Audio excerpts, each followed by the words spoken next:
নমস্কার, সুরজিৎ মান্না ক্রিয়েশনস চ্যানেলের পক্ষ থেকে তোমাদের সবাইকে সুস্বাগতম। আশা করি তোমরা সকলে ভালো এবং সুস্থ আছো। আমি তোমাদের জন্য এই ভিডিওটিতে তুলে ধরছি 2026 সালের উচ্চ মাধ্যমিক পরীক্ষার্থী তথা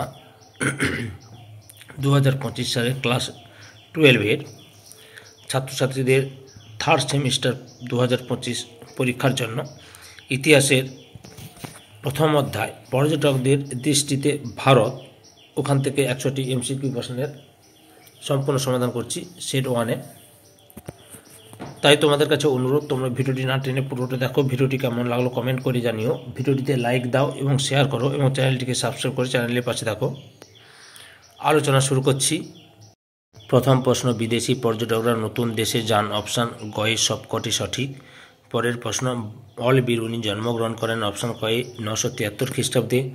নেক্সট কোশ্চেন, অল বিরুনি জন্মগ্রহণ করেন মধ্য এশিয়ার। অপশান খয়ে খোয়ারিজমে।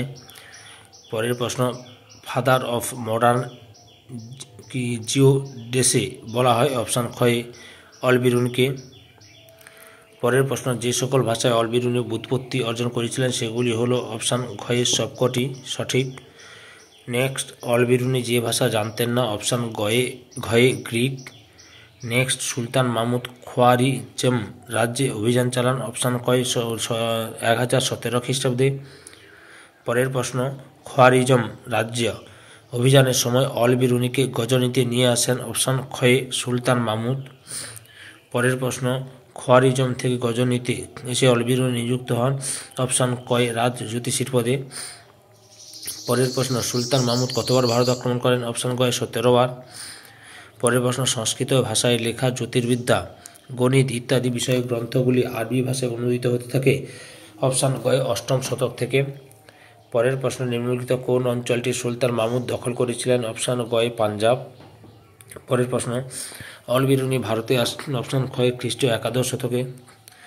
পরের প্রশ্ন, ভারতে অল বিরুনি সংস্কৃত ভাষা শেখেন। অপশান ক্ষয় ব্রাহ্মণ্য পণ্ডিতদের কাছ থেকে।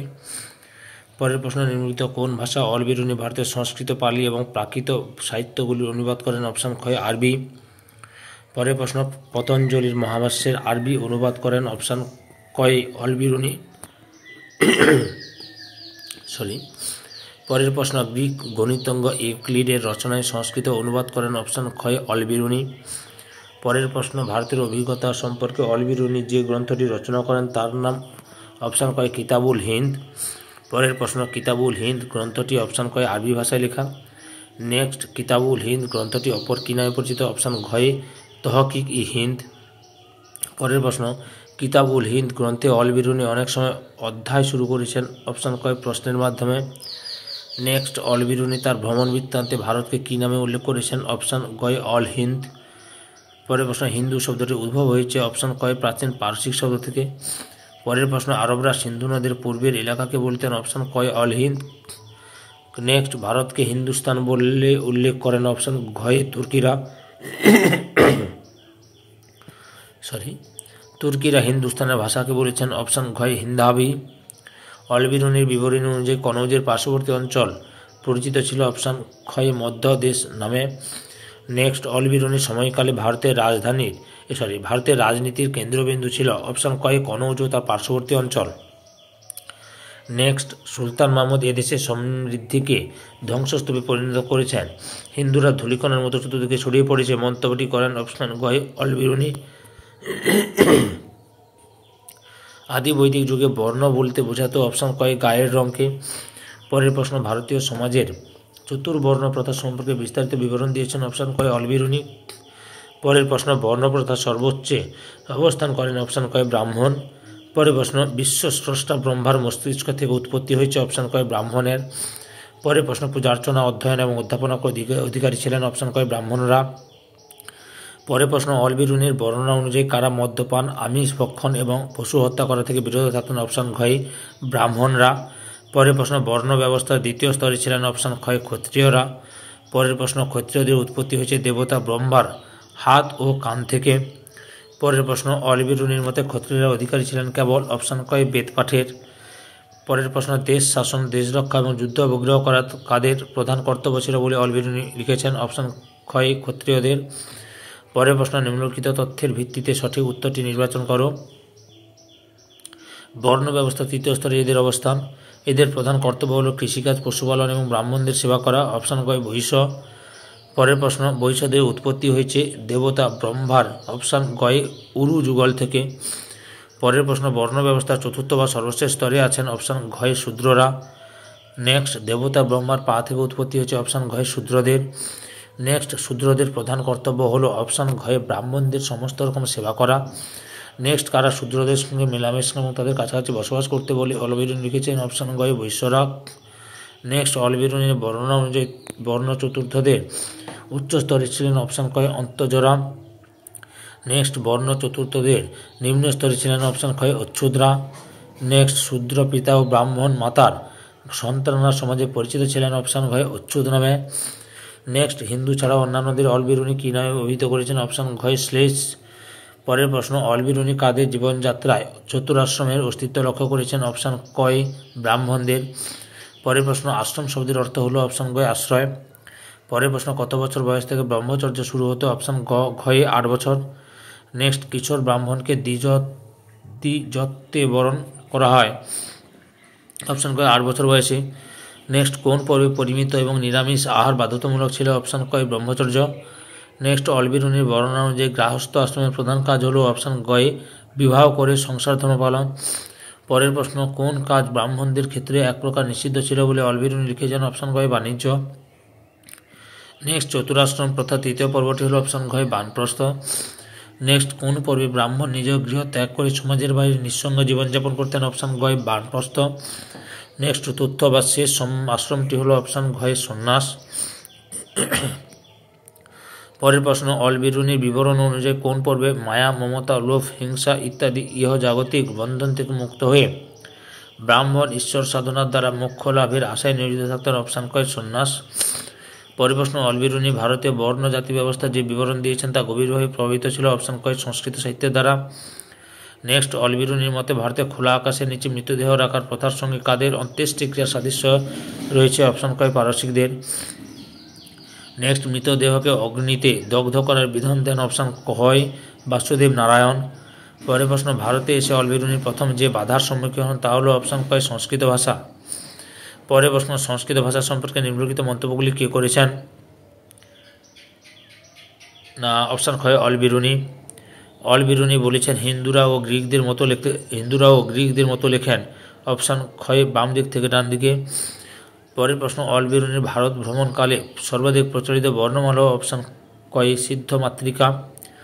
নেক্সট, উত্তর ও মধ্য ভারতে পণ্ডিতরা গাছের ছালের উপর লেখেন যাকে বলা হয়। অপশান ক ভূর্জ।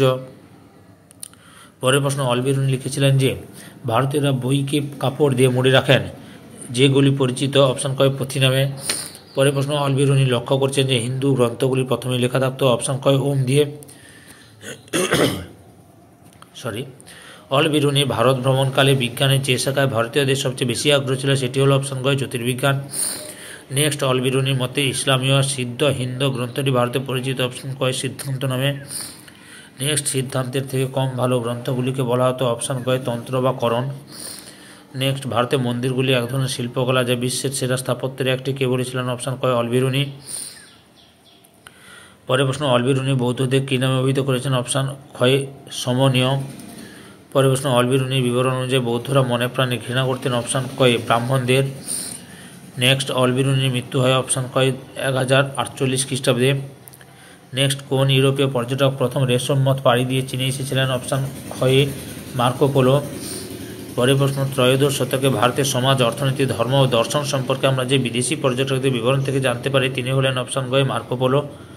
নেক্সট, নিম্নলিখিত কোন দেশের অধিবাসী ছিলেন মার্কো পোলো। অপশান ক ইটালি।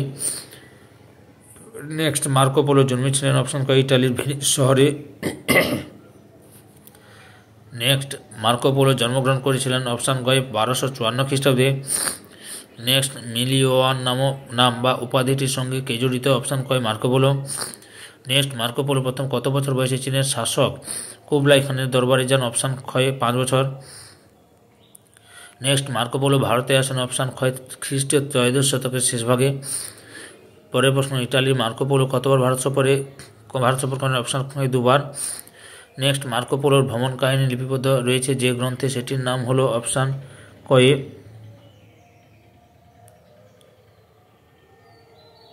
কি হচ্ছে লিল মিলিয়ন নাকি একটা লেখা আছে, তোমরা ঠিক করে পড়ে নেবে। ও মিলিয়ন টুতে মিলিয়ন 2 মিলিয়ন 1-তে। আচ্ছা, তারপরে পরের প্রশ্ন, মার্কো পোলোর মুখে তার ভ্রমণ বৃত্তান্ত শুনে তা লিপিবদ্ধ করেন অপশান কয় রাষ্ট্রটি ছিল। নেক্সট, মার্কো পোলো যে দক্ষিণ ভারতীয় রাজবংশের আমলে ভারতে আসেন, অপশান ঘয় পাণ্ড্য রাজবংশ। নেক্সট, মার্কো পোলো দক্ষিণ ভারতে কোন রাজ্যকে বিশ্বের সবচেয়ে ধনী প্রদেশ বলে উল্লেখ করেছেন, অপশান কয় পাণ্ড্য রাজ্যকে। নেক্সট, পাণ্ড্য রাজবংশ শাসিত রাজ্যকে মার্কো পোলো কী বলে অভিহিত করেছেন, অপশান কয় মাবার রাজ্য। নেক্সট, মাবার শব্দটি হলো অপশান ঘয় আরবি। নেক্সট, মার্কো পোলো যখন মাবার রাজ্যে আসেন তখন সেখানকার রাজা ছিলেন, অপশান কয় মার বর্মন কুলশেখর পাণ্ডব। নেক্সট, মাবার সেনার যুদ্ধাস্ত্র হিসেবে ব্যবহার করতেন, অপশান কয় বর্ষা ও ঢাল। নেক্সট, মার্কো পোলোর ভারত ভ্রমণকালে ভারতীয়দের প্রধান খাদ্যশস্য ছিল, অপশান কয় ধান। নেক্সট, মার্কো পোলোর বিবরণ অনুযায়ী মাবার রাজ্যে আয়ের প্রধান উৎস ছিল, অপশান কয় মুক্তা সরবরাহ। নেক্সট, পাণ্ড্য বা মাবার রাজ্যের প্রধান রপ্তানি দ্রব্য ছিল, অপশান কয় মুক্তা। নেক্সট, মার্কো পোলোর সময় দক্ষিণ ভারতে কোন রাজ্য মুক্তা ও রত্ন উৎপাদনের জন্য পরিচিত ছিল, অপশান কয় মান্য বা মাবার। নেক্সট, মার্কো পোলোর মতে ভারতীয়দের প্রধান আমদানি পণ্য কী ছিল, অপশান কয় আরবি ঘোড়া। নেক্সট, মাবার অঞ্চলের মন্দিরগুলিতে দেশবাসীদের নৃত্য গীতের বর্ণনা তুলে ধরেছেন, অপশান গয় মার্কো পোলো। সম্পূর্ণ ভিডিওটি দেখে আমার চ্যানেলের পাশে থাকার জন্য তোমাদের সবাইকে অসংখ্য ধন্যবাদ।